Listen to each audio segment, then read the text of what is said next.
Mais ce qui est important dans ce forum, c'est que les diasporas, vous le savez, nos ressortissants à l'étranger,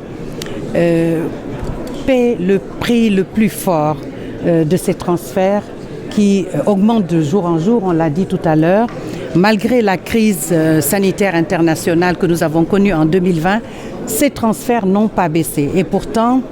le poids des économies a été bien ressenti par cette diaspora, partout où elle se trouve. Ce qu'il faut constater également, c'est que plus le poids, le volume de ces transferts de fonds de cette diaspora augmente, moins elle profite à l'Afrique.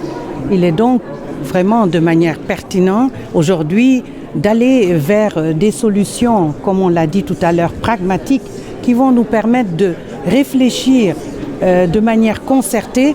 à tous les instruments qui pourront nous permettre d'apporter une valeur ajoutée à nos pays, de faire en sorte que ces transferts de fonds apportent une valeur ajoutée à nos pays au point de vue économique, au point de vue du développement, mais également soient moins coûteux pour ces diasporas qui font d'énormes sacrifices pour pouvoir évidemment transférer ces fonds. Et pour ça, je voudrais dire également que l'Union africaine portera aujourd'hui le plaidoyer qui sera issu des recommandations, en tout cas, de ce forum, pour permettre de lever tous les goulots d'étranglement qui aujourd'hui surgissent et qui pourraient impacter négativement les transferts de fonds de cette diaspora. Nous souhaitons aujourd'hui que ces transferts de fonds